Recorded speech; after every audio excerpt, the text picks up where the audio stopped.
నమస్కారం, welcome to NXT G news. ఈనాటి వార్త. ఐటీ రంగంలో విశాఖ నగరం మరొక కీలక ముందడుగు వేసింది. ప్రముఖ అంతర్జాతీయ టెక్నాలజీ సంస్థ కాగ్నిజెంట్ తన తాత్కాలిక క్యాంపస్ ను ఇక్కడ ప్రారంభించింది. Madhurawada hill number 2లోని Mahdi fintech భవనంలో 1000 సీట్లతో సామర్థ్యంతో ఏర్పాటు చేసిన ఈ కార్యాలయం రాష్ట్ర ఐటీ ఎలక్ట్రానిక్స్ శాఖ మంత్రి నారా లోకేష్ శుక్రవారం లాంఛనంగా ప్రారంభించారు. కాగ్నిజెంట్ తన సంస్థ శాశ్వత క్యాంపస్ నిర్మాణం పూర్తి చేసే వరకు ఈ తాత్కాలిక కేంద్రం నుంచి కార్యకలాపాలను కొనసాగిస్తున్నది. ఈ కేంద్ర ప్రధాన artificial intelligence, AI machine learning, digital engineering కోడ్లు సొల్యూషన్స్ వంటి అత్యాధునిక సాంకేతిక సేవలపై దృష్టి సారించనుంది.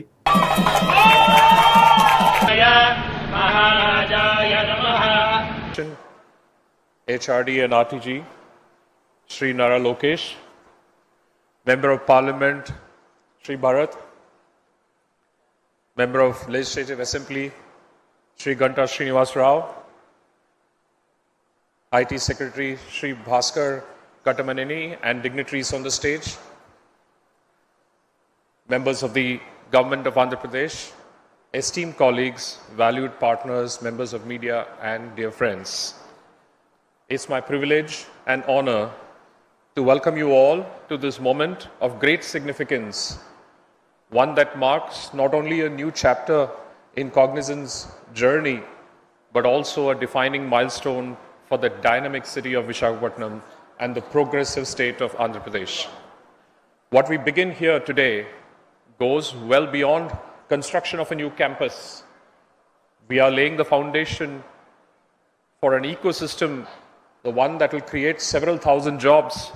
We're going to spend 1,600 crores to put up this, and now that we're asking for more employees, that'll go up.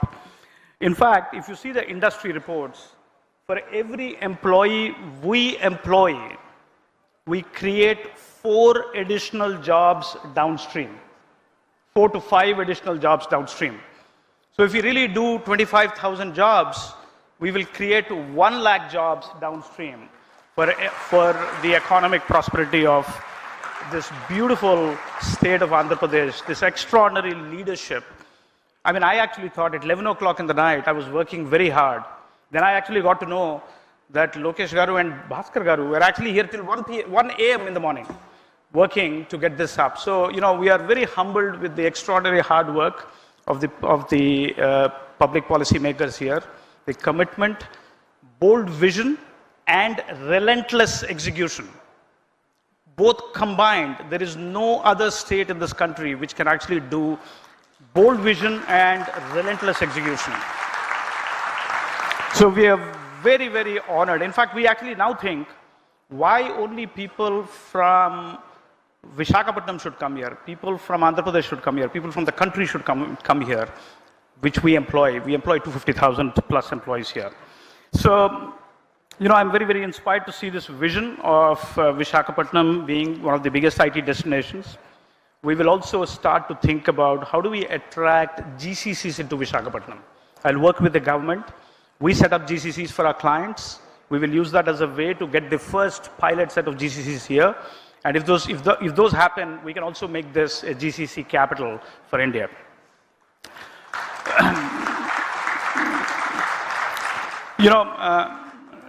Naidu Garu is a visionary leader. Hyderabad is Hyderabad. House technology.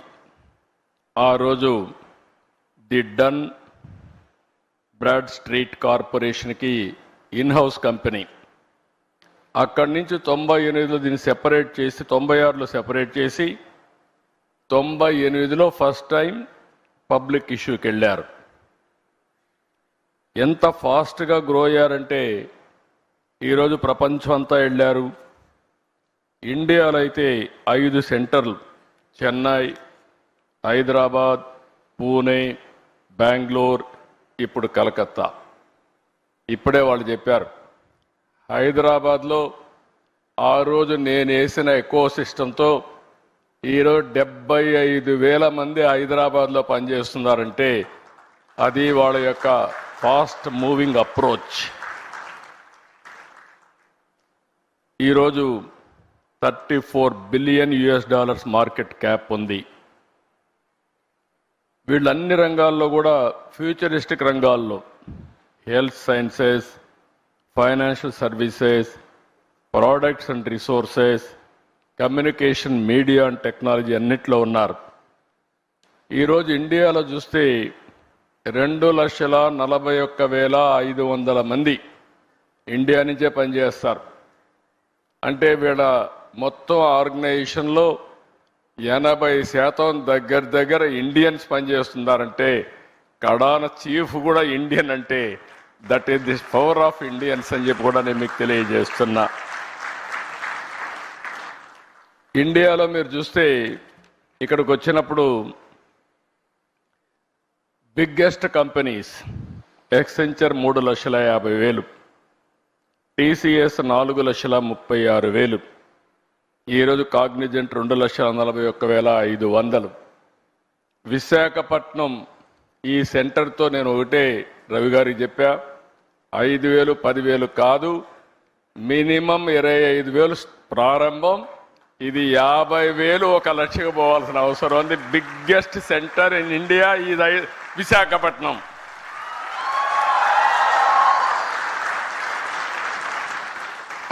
నాకు ఒక నమ్మకం ఉంది, నేను ఎప్పుడు చిన్న చిన్న విషయాలు ఆశించను, ఏది చేసినా mega స్కేలే చేయాలనుకుంటాను.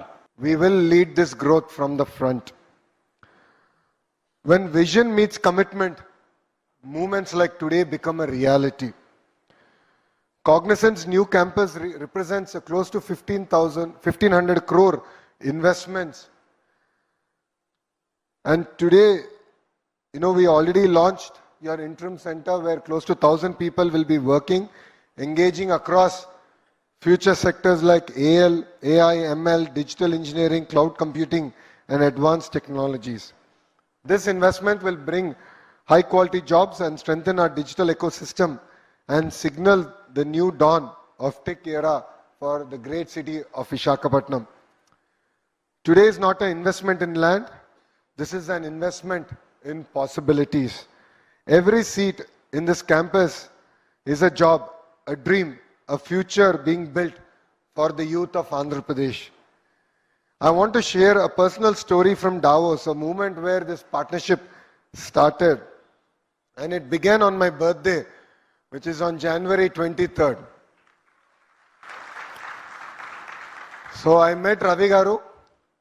If there is a quid pro quo that people can criticize me for, it is the cupcake he gave me at the Cognizant Chalet.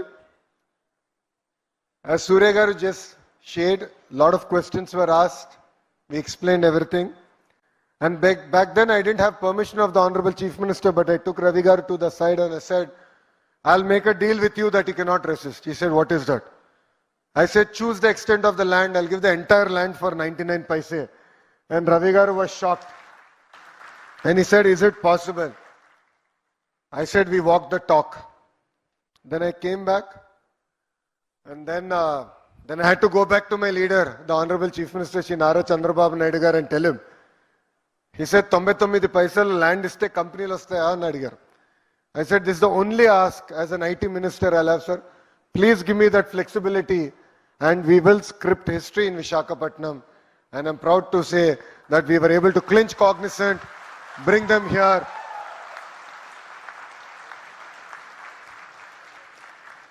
And from this dais, I'd like to make a promise to the Honorable Chief Ministers.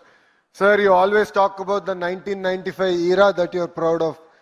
2024 era has started. We will make you proud. We will make Andhra Pradesh proud. We will make Telugu community proud. In Andhra Pradesh, ease of doing business is anyway given. We are today talking about speed of doing business. In Andhra Pradesh, decisions don't get stuck in files. They turn into foundations like today. To a lot of the entrepreneurs, to a lot of the Fortune 500 companies who are here today, where I had the opportunity to break ground on your campuses. All of you know, I never even met you till you broke ground. That was my understanding with all of you. I said, I'll clear everything, but I will see you at the ground breaking. Some of the companies, I must admit, we cleared the file day first today. I was in the US. In my travel between US and Canada, I cleared the files. Yesterday in the cabinet meeting, their incentive package got cleared and today we broke ground. That is the speed of doing business that Andhra Pradesh means. Today, sir, when I had breakfast with Ravi Garu, I showed him the ad that the government of Andhra Pradesh gave. And we had Cognizant. I said, it's no longer red tape, not red carpet, but we have a red veil which we unveiled and there is Cognizant behind it. That is what Andhra Pradesh today stands for. You know, honestly, for youngsters like me and majority of the first-time MLAs and ministers in Mr. Naidu's cabinet, we are really excited. We are very lucky to be part of his his team. And we are blessed with his leadership where he allows us to take decisions, to go push the envelope. In fact, when Ravi Garu told the Honorable Chief Minister, sir, this is history in creation, he said, I'm still unhappy with my team. Things should happen in real time. That still took long. For him, 11 months is too long. So that is the pace at which we work. And for us, leadership is not just about announcements. It is about achievements, and today is a proof of that. When Chief Minister dreams big, Andhra Pradesh delivers bigger. Alluri Sitaramaraju జిల్లాలోని చింతూరు మండలం తులసిపాకల ghat road పై శుక్రవారం ఘోర bus ప్రమాదం జరిగింది. భద్రాచలం నుంచి అన్నవరం వెళ్తున్న యాత్రికులతో కూడిన ఓ private bus అదుపు తప్పి లోయలో పడిపోయింది. ఈ దుర్ఘటనతో 8 మంది అక్కడికక్కడే మృతి చెందగా మరొక 20 మందికి తీవ్ర గాయాలయ్యాయి. స్థానికులు వెంటనే పోలీసులకు సమాచారం అందించడంతో సహాయక చర్యలు ప్రారంభమయ్యాయి. ఈ ఘటనపై సీఎం చంద్రబాబు తీవ్ర దిగ్భ్రాంతి వ్యక్తం చేశారు. ప్రమాదం గురించి తెలియగానే ఆయన అధికారులతో మాట్లాడి వివరాలు తెలుసుకున్నారు. యాత్రికులు మరణించడం పట్ల విచారం వ్యక్తం చేస్తూ ఒక ప్రకటన విడుదల చేశారు. ప్రమాద సమయంలో బస్సులో మొత్తం 35 మంది ప్రయాణికులు ఉన్నట్లు అధికారులు సీఎం వివరించారు. గాయపడిన వారికి వెంటనే చిత్తూరు ఆసుపత్రికి తరలించామని, వీరిలో పరిస్థితి విషమంగా ఉన్న వారికి మెరుగైన వైద్యం కోసం ఇతర ప్రాంతాలకు తరలిస్తున్నట్లు తెలిపారు. వాళ్ళకి ఎక్స్రేస్ అవి అవుతున్నాయి. ఒక 4గురికి హెడ్ ఇంజరీస్ అయినాయి. వాళ్ళు కూడా స్టేబుల్గానే ఉన్నారు. ఈ ఎక్స్రేస్ అందరు తీసిన తర్వాత కూలంకషంగా ఎంతమంది వచ్చారు, ఎవరెవరికి ఏం ఫ్రాక్చర్స్ ఉన్నాయి, దాని ట్రీట్మెంట్తో ఉన్నాం కాబట్టి ఇప్పుడు పర్టికులర్గా ఎంతమంది ఫ్రాక్చర్స్ అయినాయి, ఎంతమందికి అనేది మనం చెప్పలేము. 22 మంది ఇప్పుడు స్టేబుల్గా ఉన్నారు. వచ్చిన వాళ్ళు మన దగ్గర హాస్పిటల్లో ఉన్న డాక్టర్లు అందరూ, స్టాఫ్ అందరూ కూడా ఉన్నారు కాబట్టి వాళ్ళకి తగిన వైద్యం అందిస్తున్నాం. ప్లస్ ఇప్పుడే 6 డెడ్ బాడీస్ వచ్చినాయి. డెడ్ బాడీస్ని కూడా మనం మార్చిలో పెట్టించి దానికి మా పిఓ గారి పర్యవేక్షణలో, సార్ కూడా ఇక్కడే హాస్పిటల్లో ఉన్నారు పర్యవేక్షణలో. ఆ డెడ్ బాడీస్ అన్నీ వచ్చిన తర్వాత ఒక 8 నుంచి 12 ఉంటుంది అన్నారు. చిత్తూరు నుంచి స్టార్ట్ అయ్యాము. అరకు తిరుక్కొని భద్రాచలంకి వెళ్తున్నాము. దీంట్లో ఆ ఘాట్ సెక్షన్లో కొంచెం ప్రాబ్లం అయ్యి కంట్రోల్ తప్పాడు మా డ్రైవరు. నేను పక్కన ఉన్నాను. మా డ్రైవరు కంట్రోల్ తప్పి అప్సెట్ అయిపోయింది. నేను డ్రైవర్ అండి, సెకండ్ డ్రైవరు. మా డ్రైవర్ ఇంకొక అతను మధు అనేసి అతను తోలుతాడు బండి. అతను కంట్రోల్ తప్పి హరిదుర్గ ట్రావెల్స్, విఘ్నేశ్వర ట్రావెల్స్ అండి, చిత్తూరు అండి. వజ్రమణి ట్రావెల్స్ అని నేను పేరు పెట్టుకున్నాను. లేదు సార్, వారు బాడు పుట్టిస్తాను. వజ్రమణి విఏజేఆర్.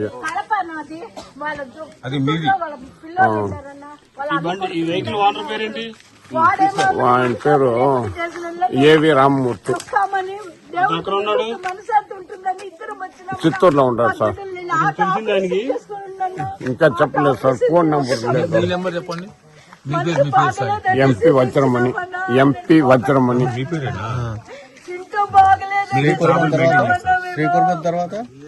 శ్రీకూర్మ అయినాక సింహాచలం దేవాలయం చూసుకున్నాం సార్. చూసుకొని అరకపోయినాము. గిస్మత్ మండీ రెస్టారెంట్ ఇప్పుడు జిస్మత్ గా రీబ్రాండ్ అయింది. Guntur Lakshmipuram Reliance super market పక్కన జిస్మత్ జైల్ మండీ రెస్టారెంట్ 3వ బ్రాంచ్ ను టాలీవుడ్ హీరో ధర్మ మహేష్ గురువారం రాత్రి ఘనంగా ప్రారంభించారు. ఈ మేరకు ఆయన మీడియాతో మాట్లాడుతూ గిస్మత్ మండీ రెస్టారెంట్ ను ఇప్పుడు జిస్మత్ గా రీబ్రాండ్ కావడానికి గల కారణాలు వెల్లడించారు.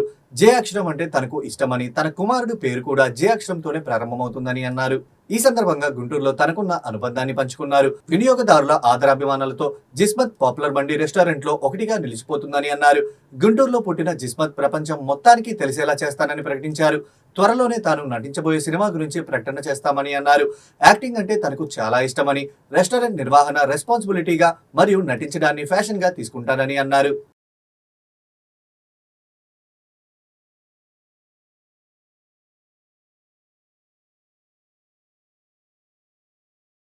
పేరు కాకాని వెంకటేశ్వరరావు, మహేష్ ఫాదర్ని. అట్ ద సేమ్ టైం నా వైఫ్ పేరు అరుణ. నాకు 2 పిల్లలు, ఒకడు ధర్మ మహేష్, ఇంకొక ఆమె భాగ్యలక్ష్మి. భాగ్యలక్ష్మి యుఎస్లో చదువుకుంది, యుఎస్ నుంచి వచ్చింది. ధర్మ మహేష్ గుంటూరులో చదువుకున్నాడు. ఇది మా ఫ్యామిలీ బ్యాక్గ్రౌండ్. నేను ఎడ్యుకేషన్ వచ్చి ఎంఎస్సి ఏజీ అలహాబాద్, మా వైఫ్ బిఎస్సి. సో ఫ్యామిలీలో అందరం చదువుకున్న వాళ్ళమే. ఏ చదువుకున్నా సోషల్ రియాలిటీ అంటే పబ్లిక్ రిలేషన్షిప్, సోషల్ రియాలిటీ ఇవన్నీ కూడా మీరు నేర్పినవి, మీ ద్వారా నేర్చుకున్నవే. మీరందరూ దీవించండి. ఈ సంస్థ ఇంటర్నేషనల్ సంస్థగా ఎదగాలని ఈ గుంటూరు బిడ్డ జస్మత్ అనేది గుంటూరు బిడ్డ ఫస్ట్ పుట్టింది ఇక్కడ, పెంచింది మీరు. దీన్ని ఇంటర్నేషనల్ వైడ్గా గ్రో అవ్వాలని మీరు దీవించాలి కోరుకుంటున్నాను. పర్టికులర్గా స్టూడెంట్స్, ఎందుకంటే ధర్మ మహేష్ ఆర్వీఆర్ చేసి కాలేజ్ స్టూడెంట్ లైఫ్ నుంచే స్టూడెంట్ సపోర్ట్తోనే అసలు ఈ జస్మత్ అనేది పుట్టింది. జస్మత్ పుట్టడానికి కారణం Guntur students, Guntur people support. అది ఎన్ని బ్రాంచ్లు డెవలప్ అయినా, ఎన్ని దేశాలకు వెళ్ళినా ఇంపార్టెన్స్ అనేది మాత్రం, బర్త్ అనేది మాత్రం గుంటూరుదే, గుంటూరు పబ్లిక్దే.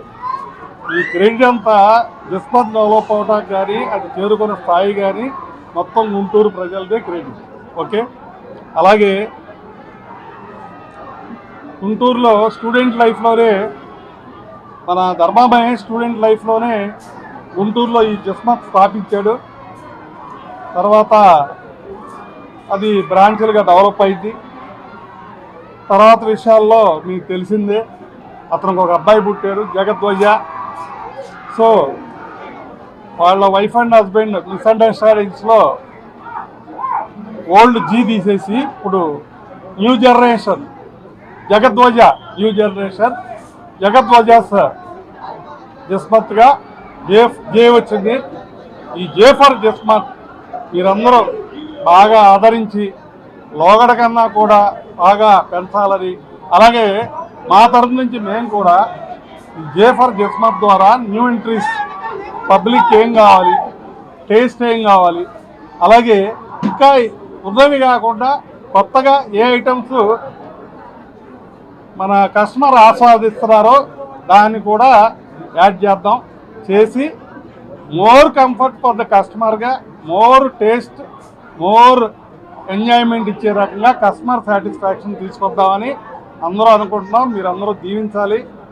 అలాగే ఈ 3 రాష్ట్రాల్లో ప్రస్తుతం ఉంది, కర్ణాటక, తెలంగాణ, ఆంధ్ర 3 రాష్ట్రాల్లో ఉంది. ఇది country wide and international wide ఈ బ్రాండ్ని తీసుకెళ్ళడానికి మీ అందరూ దీవెనలు, అలాగే మీ మీడియా సపోర్ట్.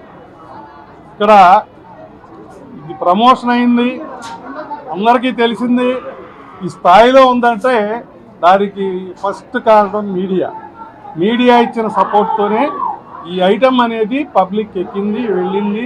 ఇక్కడ మంచి చెడు కూడా మీ ద్వారానే తెలుస్తుంది. కాబట్టి మరి మీడియా ముఖ్యంగా మీ అందరికీ థ్యాంక్స్ చెప్పుకుంటూ సేమ్ సపోర్ట్ ఇవ్వమని కోరుకుంటున్నాను. జ్యూసీ మటన్ ఫిష్ అయితే నాకు నేను ఏదో డబ్బులు సంపాదించాలి దాని మీద ఎక్కువ ఉండదు. నా ఫార్ములా ఏంటంటే కస్టమర్ సాటిస్ఫాక్షన్ ఉండాలి, టేస్ట్ బాగుండాలి. మన గుంటూరులో టేస్ట్ బాగుంటే చాలు. నేను ఫస్ట్ బ్రాంచ్ పెట్టాను, 3 monthsలో బ్రేక్ ఇన్ అయింది. 3 monthsలో అప్పుడు విని అంత కంఫర్ట్ చేయకుండా మంచి ఫుడ్ ప్రేమతో పెట్టాము అంతే. గుంటూరులో పెద్ద భవనాలు ఏం అవసరం, టేస్టీ ఫుడ్ పెట్టే రేకు చెట్లో అయినా ఎదురు తినేస్తాను. మరి ఫుడ్ అంత ఇంపార్టెంట్ మన వాళ్ళకి. దాన్ని మేము జెన్యూన్గా ఆయిల్స్ అయ్యి ఏం రిడ్యూస్ చేయకుండా ఫ్రెష్గా చికెన్ అన్నీ ఫ్రెష్గా చేసి అలాగే కుక్ చేసి అందరికీ మేము సర్వ్ చేస్తున్నాము.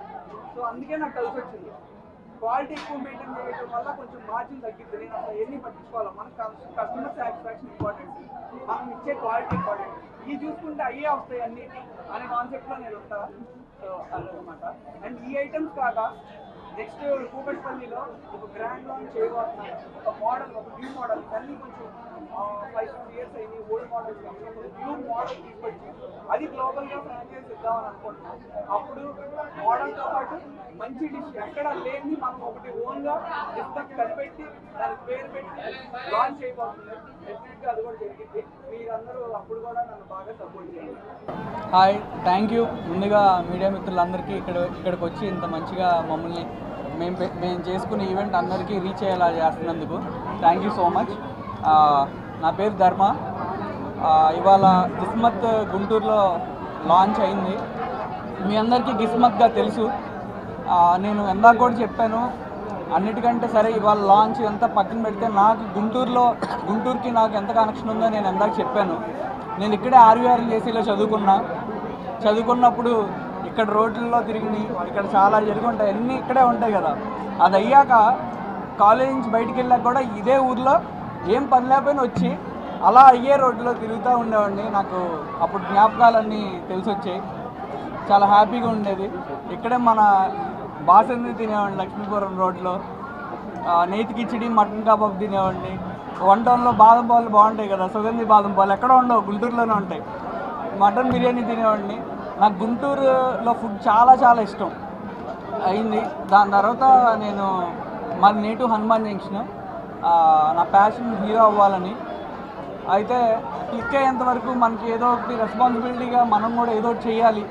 అయ్యేంత వరకు మనకి కొంచెం మనీ పరంగా దేనికైనా కానీ ఉండదు. నేను మా పేరెంట్స్ అడగడం ఇష్టం లేదని చెప్పి ఒక బిజినెస్ స్టార్ట్ చేద్దాం, పద్దాకాలని అడుగుతా అని చెప్పి నేను బిజినెస్ స్టార్ట్ చేద్దాం అనుకున్నా, రెస్టారెంట్ బిజినెస్. మాది హనుమాన్ జంక్షన్ అయితే మా ఫ్రెండ్స్ అందరూ విజయవాడలో స్టార్ట్ చేయొచ్చు కదా అన్నారు. బట్ నాకు ఎందుకో ఇక్కడ బాగా కనెక్టెడ్, నేను ఇక్కడే స్టార్ట్ చేస్తాను, గుంటూరులోనే స్టార్ట్ చేయాలని చెప్పి మీ అందరికీ తెలిసిన గిస్మత్ 2017లో ఇక్కడ స్టార్ట్ చేశాను, మన అమరావతి రోడ్లో. దాన్ని ఎంత పెద్ద సక్సెస్ చేశారంటే మీకు తెలుసు, హైదరాబాద్లో కానీ వేరే స్టేట్స్ 2 స్టేట్స్లో ఇక్కడ నుంచి గిస్మత్ అయ్యింది. అండ్ పాపులర్ మండి రెస్టారెంట్గా గిస్మత్ నిలిచింది. దానికి కారణం ఫస్ట్ మన గుంటూరియన్స్. ఇక్కడ బిర్యానీ ఒక ఫేమస్ పాయింట్ ఉంది, కిచడీకి ఒక ఫేమస్ పాయింట్ ఉంది, అలాగే మన మండికి కూడా ఒక ఫేమస్ పాయింట్ ఉండాలని చెప్పి ఇక్కడ మండి స్టార్ట్ చేశాను. అయితే అప్పుడు నాకు ఇష్టమైన అమ్మాయి పేరు జీతో స్టార్ట్ అవుతుందని జీ ఫర్ గిస్మత్ పెట్టాను. అయితే ఇప్పుడు దాన్ని నాకు కొడుకు పుట్టాడు జగద్వజ, వాడి నేమ్ జే ఫర్ జగద్వజ. వాడి 2nd బర్త్డేకి ఈ గిస్మత్ని జీ తీసేసి జే, నా ఇప్పుడు ఉన్న ఏకైక లవ్ నా కొడుకు. సో జే ఫర్ గిస్మత్ని పెట్టాము. చాలా బ్రాండ్స్ మనం వేరే కంట్రీస్ నుంచి ఇక్కడికి వస్తాయి, కానీ నేను చెప్తున్నాను, నేను కష్టపడతాను. మన గిస్మత్, గుంటూరులో పుట్టిన గిస్మత్ ప్రపంచం మొత్తం అందరికీ తెలిసేలాగా నేను చేస్తాను. సో దానికి మీ అందరి బ్లెస్సింగ్స్ కావాలి. వేరే కంట్రీస్ US, UK కంట్రీస్లో మన గిస్మత్ గుంటూరులో పుట్టిన దాన్ని అక్కడి వరకు తీసుకెళ్దాం. అక్కడి నుంచి ఇక్కడికి రావడం కామన్, కానీ ఇక్కడి నుంచి అక్కడికి వెళ్తాం సంథింగ్ రేర్. Thank you. మీ అందరి బ్లెస్సింగ్స్ నాకు, నా ఫ్యామిలీకి ఎల్లప్పుడూ ఇలాగే ఉండాలని కోరుకుంటున్నాను. Thank you. ఇది కొంచెం మంచిగా అడ్మినిస్ట్రేషన్ చేసి స్ట్రీమ్లైన్ చేసి అప్పుడు నెక్స్ట్ ఇయర్ నేను నా మూవీ అనౌన్స్ చేయబోతున్నాను, చేస్తాను. థ్యాంక్ యూ అండి. అవార్డు వచ్చిందండి, గామా అవార్డ్స్ దుబాయ్లో, అండ్ సాక్షి అవార్డు కూడా వచ్చింది బెస్ట్ డెబ్యూ యాక్టర్గా. అండ్ నాకు ఈ గుంటూరుకి ఎంత కనెక్షన్ అంటే, నేను డ్రింకర్స్ ఆయన మూవీ చేశాను కదా, హైయెస్ట్ షేర్ గుంటూరే, దగ్గరలో కూడా వేరే అది ఏది లేదు. దాని తర్వాత విజయవాడ వచ్చింది నెక్స్ట్ హైయెస్ట్ షేర్. నాకు సినిమా లైఫే ఇష్టం అండి, ఎందుకంటే అది నాకు ఇష్టమైన పని, నాకు చాలా ఇష్టమైన పని యాక్టింగ్ చేయటం. మీకు ఇష్టమైన పని చేస్తూ ఉన్నప్పుడు, మీకు ఇష్టమైన పని చేస్తున్నప్పుడు 10,000 వచ్చినా చాలా ఆనందంగా ఉంటుంది. మనకి ఇష్టం లేని పని చేస్తున్నప్పుడు ఎన్ని లక్షలు వచ్చినా అది ఏదో కష్టపడుతున్నట్టు ఉంటుంది. నాకు యాక్టింగ్ కష్టపడుతున్నట్టు ఉంటుంది, ఇష్టంగా చేస్తాను. ఇది ఒక రెస్పాన్సిబిలిటీ. నా ఫ్యామిలీని నేను ఫ్యూచర్లో చూసుకోవాలి, నా కొడుకుని చూసుకోవాలి, అది నా passion. So that is different and that is different. Yeah, thanks అండి. తెలుగుదేశం పార్టీ కేంద్ర కార్యాలయం NTR భవన్ కు పలు సమస్యలతో వచ్చిన ప్రజలు, పార్టీ నాయకులు, కార్యకర్తల నుంచి సీఎం చంద్రబాబు వినతులు స్వీకరించారు.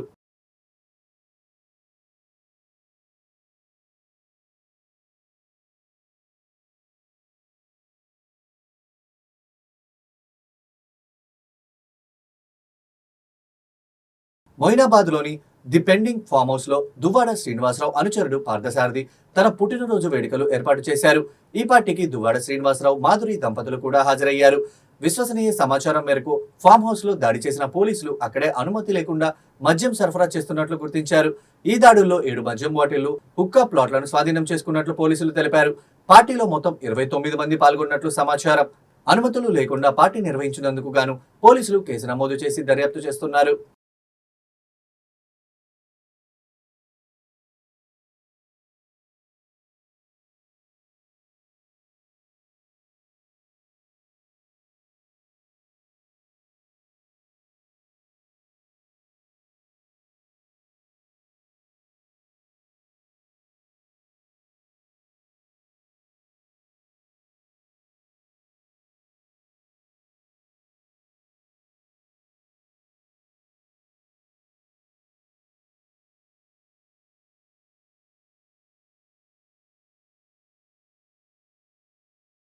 తెలంగాణ రాజకీయాల్లో శుక్రవారం కీలక పరిణామం చోటు చేసుకుంది. తెలంగాణ జాగృతి అధ్యక్షురాలు కల్వకుంట్ల కవిత ఇద్దరు ఎమ్మెల్యేలతో పాటు ఒక మీడియా సంస్థకు లీగల్ నోటీస్ పంపారు. BJP MLA Mahesh Reddy, BRS MLA Madhavarapu Krishna Rao T News channel కు ఈ నోటీసులు జారీ అయ్యాయి.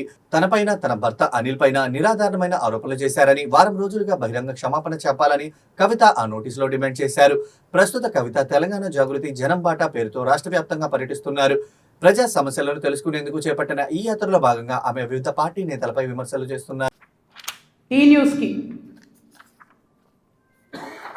లీగల్ నోటీస్ పంపిస్తా ఉన్నా.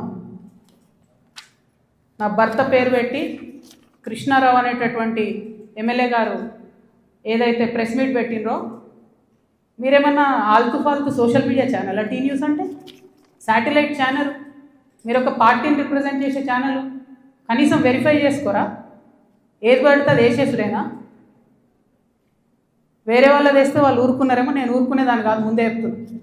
టీ న్యూస్కి లీగల్ నోటీస్ ఇస్తున్నాం. 1 వీక్లో పబ్లిక్ అపాలజీ చెప్పాలి బిడ్డ, పబ్లిక్ అపాలజీ. కోర్టుకి ఈడుస్తాం ఏమనుకుంటున్నారు. తర్వాత ఏలేటి మహేశ్వర్ రెడ్డి గారు, వీరికి కూడా నోటీస్ ఇస్తున్నాం, లీగల్ నోటీసు. 1 వీక్లో మీరు కూడా తప్పుడు సమాచారాన్ని ప్రజలకు ఇచ్చినందుకు, నా భర్త గారికి నా యొక్క పరపతిని దెబ్బతీసే ప్రయత్నం చేసినందుకు నాకు పబ్లిక్ అపాలజీ చెప్పాలని మహేశ్వర్ రెడ్డి గారిని డిమాండ్ చేస్తూ ఉన్నాను. అట్లానే మాధవర్ కృష్ణారావు గారిని మీరు కూడా 1 వీక్ లోపల అపాలజీ చెప్పాలి, లేకపోతే కోర్టుకి ఈడుస్తాం. భారత్ పర్యటన సందర్భంగా రష్యా అధ్యక్షుడు పుటిన్, పీఎం మోడీ తీసుకున్న సెల్ఫీ ఇప్పుడు అమెరికా రాజకీయాల్లో తీవ్ర చర్చకు దారితీసింది. ఈ ఫోటోను చట్టసభ సభ్యురాలు సిడ్నీ డోవా ప్రదర్శిస్తూ ట్రంప్ విధానాలు ఇండియా అమెరికా సంబంధాలను దెబ్బతీస్తున్నాయని విమర్శించారు. భారత్ ని దూరం చేసుకుంటూ యుఎస్కే నష్టమని అన్నారు. మన వ్యూహాత్మక భాగస్వాముల్ని ప్రత్యర్థుల వైపు వెళ్లేలా చేస్తూ నోబెల్ రాదంటూ ఎద్దేవా చేశారు. Policies towards India can only be described as cutting our nose to spite our face. And this is doing real and lasting damage to the strategic trust and mutual understanding between our two countries. Because let me be clear, being a coercive partner has a cost. And this poster is worth 1,000 words. You do not get a Nobel Peace Prize by driving U.S. strategic partners into the arms of our adversaries. We must move with incredible urgency to mitigate the damage that this administration has done to the U.S.-India partnership and return to the cooperation that is essential to U.S. prosperity, security, and global leadership. Congress understands the stake of this relationship on a bipartisan basis, and I thank the chair for providing the opportunity to get that on the record today. I look forward to a robust discussion, and I yield back. Borugadda Anil ను legal team తో జగన్ బయటకు తీసుకురావాల్సిన అవసరం ఏంటి అని TDP రాష్ట్ర అధికార ప్రతినిధి మహాసేన రాజేష్ ప్రశ్నించారు. బోరుగడ్డ అనిల్ మాటలు మహిళలకు వినిపించే దమ్ము జగన్ కు ఉందా అని నిలదీశారు. ఈ రాష్ట్రానికి ఏం మేలు చేశాడని అర్జెంట్ గా జగన్మోహన్ రెడ్డి తన లీగల్ టీంను పెట్టి ఇలాంటి క్రిమినల్ గాడిని, ఇలాంటి రౌడీ గాళ్ళని మీరు ఎందుకు బయటకు తీసుకొచ్చి ప్రజల్లోకి జనజీవన స్రవంతుల్లోకి ఎందుకు మీరు కలిపేస్తున్నారు? నిజంగా జగన్మోహన్ రెడ్డి మీకు చిత్తశుద్ధి ఉంటే వీడు మాట్లాడిన మాటలు వీడియోలు మీ ఇంట్లో ఉన్న మహిళలకు వేసి చూపించే దమ్ము మీ జగన్మోహన్ రెడ్డి గారికి ఉందా అని నేను అడుగుతున్నాను. ఎందుకు నేరాలను మీరు ఈ రకంగా ప్రోత్సహిస్తున్నారని నేను డైరెక్ట్గా అడుగుతున్నాను. 2019 నుంచి 24 దాకా ఇలాంటి గోండాగాళ్ళు పోలీసులు ఏకమయ్యి మేము జగన్ కోసం పనిచేసామని క్లియర్గా టెస్టిమోనీ ఇస్తూ ఉంటే, ప్రజలందరి ముందు మాట్లాడుతూ ఉంటే ఆడు మావోడు కదని చెప్పి ఆడుతున్న మీ డ్రామాలు నమ్మేది ఎవడో? ఇలాంటి నేరస్తులు ఎందుకు తీసుకొచ్చారండి బయటికి? ఏం ప్లాన్ చేస్తున్నారండి ఈ రాష్ట్రంలో? రాష్ట్రాన్ని దాదాపుగా 19 నుంచి 24 దాకా శాంతి భద్రతలు లేకుండా ఒక గోండాలు రాక్షసులు పరిపాలించినట్టు పరిపాలించారు. ఇప్పుడే రాష్ట్రం గాడిలో పడుతుంది. చంద్రబాబు నాయుడు గారు, లోకేష్ గారు, పవన్ కళ్యాణ్ గారు ఈ రాష్ట్రాన్ని గాడిలో పెట్టే ప్రయత్నం చేస్తున్నప్పుడు మళ్ళీ ఇలాంటి నేరస్తులను తీసుకొచ్చి ఏదో అల్లర్లు ప్లాన్ చేస్తున్నారని అయితే మాకు అనిపిస్తుందండి. దీని మీద పోలీసు వారు కూడా అప్రమత్తంగా ఉండాలి. క్వాంటమ్ కంప్యూటరింగ్ లో 1421 కోట్ల రూపాయల పెట్టుబడులకు రాష్ట్ర మంత్రివర్గం ఆమోదం తెలిపింది.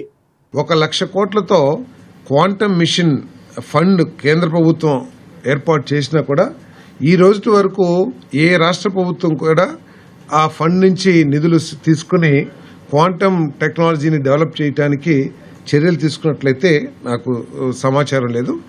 మన రాష్ట్రంలోకి దాదాపు 1421 కోట్ల పెట్టుబడులు, స్టార్టప్స్ కానివ్వండి, వీళ్ళందరూ కూడా 3057 మందికి ఈ క్వాంటమ్ టెక్నాలజీలో లేదా క్వాంటమ్ అప్లికేషన్స్లో మరి వివిధ స్టార్టప్ కంపెనీస్ని తీసుకురావడం జరుగుతూ ఉంది.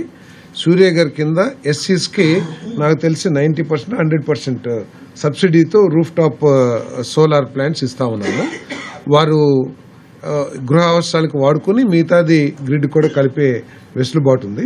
ఇప్పుడు బలహీన వర్గాలకి ప్రత్యేకంగా ఈ పాలసీని అంటే కేంద్ర ప్రభుత్వం పూర్తిగా సబ్సిడీ ఇవ్వదు. దీనికి 60% ఎంతో ఇస్తున్నారు, 60,000 ఎంతో ఇస్తున్నట్టున్నారు. దానికి అదనంగా ఈ రాష్ట్ర ప్రభుత్వం కూడా 20,000 రూపాయలు సబ్సిడీ ఇచ్చి BC backward classes rooftop ఇన్స్టాలేషన్స్ని సోలార్ ఇన్స్టాలేషన్ చేయాలని చెప్పేసి ప్రభుత్వం ఏదైతే ప్రతిపాదన చేశారో కేబినెట్ ఆమోదించిందని చెప్పేసి మనం చేస్తాను. రీసర్వేలో జరిగిన తప్పుల తడకల మూలంగా వస్తున్న వైద్యాలు కానివ్వండి, వీటన్నిటిని దృష్టిలో పెట్టుకుని 1 సంవత్సర కాలంలో ఈ రెవెన్యూ సమస్యల్ని పూర్తిగా పరిష్కరించాలి అని చెప్పేసి భవిష్యత్తులో ఇటువంటి సమస్యలు తలెత్తుకోకుండా ఏదైతే రికార్డ్స్ని కరెక్ట్ చేస్తారో ఆ కరెక్టెడ్ రికార్డ్స్ అన్నిటినీ కూడా బ్లాక్ చైన్లో క్లౌడ్లో స్టోర్ చేసి శాశ్వత పరిష్కారాన్ని కూడా ఇవ్వాలని చెప్పేసి కూడా ముఖ్యమంత్రి గారు ఈరోజు సూచన చేశారని చెప్పేసి మనం చేస్తాను. జనసేన అధినేత డిప్యూటీ సీఎం పవన్ కళ్యాణ్ ఢిల్లీ హైకోర్టుకు ఆశ్రయించారు. సోషల్ మీడియా వేదికగా తనకు వ్యక్తిగత హక్కులను ఉల్లంఘించేలా వ్యవహరిస్తున్నారంటూ ఢిల్లీ హైకోర్టు పిటిషన్ వేశారు. ఆ పోస్టుల కారణంగా తన వ్యక్తిగత స్వేచ్ఛకు భంగం వాటిల్లుతుందని పిటిషన్లో పేర్కొన్నారు. పవన్ కళ్యాణ్ తరపున సీనియర్ న్యాయవాది సాయి దీపక్ పిటిషన్ దాఖలు చేశారు. వారం రోజుల్లోగా ఉల్లంఘనకు సంబంధించిన వివరాలు సమర్పించాలని కోర్టు ఆదేశించింది. ఫిర్యాదులపై చర్యలు తీసుకోవాలని మెటా, గూగుల్, ఎక్స్ ఢిల్లీకి హైకోర్టు ఆదేశాలు జారీ చేసింది. తదుపరి విచారణకు డిసెంబర్ 22కు వాయిదా వేసింది. ఈ వార్తలు ఇంతటితో సమాప్తం. తిరిగి మరో బులెటిన్లో మళ్ళీ కలుద్దాం. నమస్కారం.